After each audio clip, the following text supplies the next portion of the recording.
hello लोगोफोर नोंथांमोनखौ बड' जब info official YouTube चेनेलाव बरायबावबाय आं आसा खालामो बयबो मोजां दङ दाथ' एचएस पास जाबाय नोंथांमोना बेसेबां पार्सेन्ट मोनखो कमेन्ट्सआव खालामबानो जाबाय स' बेनिफ्राय आसाम पुलिस रिजाल्ट नोंथांमोना गोबां नेगासिनो दङ एबियुबि कनस्टेबल एपिआरअ बेनिफ्राय कमान्डो आरो लोगोसे नोंथांमोननि एसआइ नि फिजिकेल जासिगोन गाबोननिफ्राय एबा 28 निफ्राय दा लोगोफोर दाखालि दैबाना जानायनि थाखाय पस्टपन जादोंमोन एसआइ निया दायो बे जाफिनसिगोन 28 निफ्राय दा बिदिब्ला गोबां कमेन्ट्स खालामगासिनो दं आसाम पुलिसनि लेटेस्ट आपडेट मा दं होननानै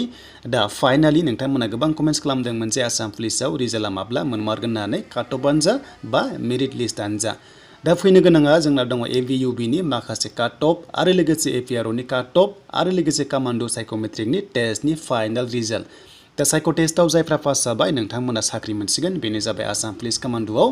दा एसेबो प्रसेस गैला जास्ट नोंथांमोना डकुमेन्ट भेरिफिकेसन जागोन बेनिफ्राय नोंथांमोना एपइन्टमेन्ट लेटार गनाय जासिगोन आसाम पुलिस कमान्डोआव आरो बेनो जाबाय गोबां कमेन्ट्स खालामदों बयबो रिजाल्टखौ नायनो लुगैखायो जे थाब थाब मोनजानो लुगैयो नाथाय लोगोफोर जों थांगोरफै अफिसियेल साइटआव बेनिफ्राय मा आपडेट दङ जों गासैखौबो फारि फारि नायगोन दा जाय नोंथांमोना चेनेलाव गोदानै फैदों साबस्क्राइब खालामना लानो हागोन बड' जब इनफो अफिसियेल यूट्यूब चेनेलाव जेब्लायबो साख्रिनि आपडेट मोननो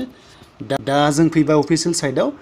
दा अफिसियेल साइटआव फैनाय लोगो लोगो दासिम लेटेस्ट आपडेट जेबो अफिसियेलि पाब्लिश खालामाखै मानोना गभर्नमेन्टआ दायो जोबोर बिजियाव दङ नोंथांमोनाथ' मिथिखादोंना सिलचराव दायो दैबाना जागासिनो दङ जायनि जाउनाव एग्जामफ्रा पस्टपननिफ्राय पस्टपन जानायनि लामायाव थांगासिनो दङ स' बेनि गेजेराव पस्टपन होनाय लोगो लोगो डिएचएसनि एग्जामा 3 जुलाइआव जानो गोनांमोन नाथाय दासिमबो एडमिट होथ'वाखै आरो पस्टपननि जेबो नटिस फैयाखै जानो हागौ एग्जामा कन्डाक्ट जागोन स' बिनिफ्राय लोगोफोर आसाम पुलिसाव दायो गोबां बिजिखा नोंथांमोनाथ' मिथिखादों जे रिलिखौनो खालामनो हाया जादों दैबानानि थाखाय दा बेफोरबायदि माखासे बिजिनि थाखाय सरकारा दासिमबो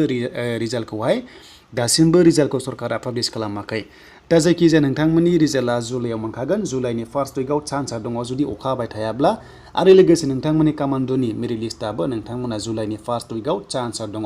दा काट अफ बेसेबां थांगोन बेनि एसे बुंनो हाथ'वा नाथाय नेक्स्टआव नाजागोन माखासे एक्सपेक्टेड काट अफ लाना फैगोन दा नोंथांमोननि आपडेटआ बेनो जे नोंथांमोना गोबां कमेन्ट्स खालामदों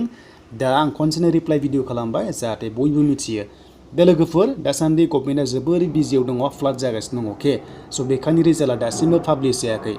जायखिजाया नोंथांमोना 15 जुलाइनि सिगां गासैबो चान्सखौ मोनगोन मानोना बुंखादोंमोन जे जुलाइआव आसाम पुलिसाव साख्रि होबावगोन होननानै 8000 भेकेन्सिनि खाथियाव जुलाइआवहाय साख्रि होगोन होननानै दा बेखायनो नोंथांमोना बे जुलाइ दानावनो एपइन्टमेन्ट लेटारखौ मोननाय जागोन कमान्डोआव आरो लोगोसे गुबुन माखासे पस्टआ एसे लेट जानो हागौ नाथाय जोबनायनि जुलाइथिंनो नोंथांमोना साख्रिखौ मोननाय जागोन दा बाथ्राया बिसोर काट अफआ हाइ लेभेल थांगोन ना ल' लेभेल थांगोन दा जानो हागौ दासान्दि मार्केटिंआव लोगोफोर नोंथांमोनाथ' मिथिखादों दानि स्टेजआवहाय काट अफआ गोजौ थांगोन होननानै बेखायनो जायफ्रा मोजां काट अफ लानो हागोन स' नोंथांमोना साख्रि मोनगोन स' बिनिफ्राय जायफ्रा दिनै एचएस पास जाबाय नोंथांमोना इउबि लेभेलाव एप्लाइ खालामनो हासिगोन आरो जायफ्रा पार्सेन्टआ 45नि बारा मोनबाय मोजां नाम्बार नोंथांमोना एक्सट्रा नाम्बार मोननाय जासिगोन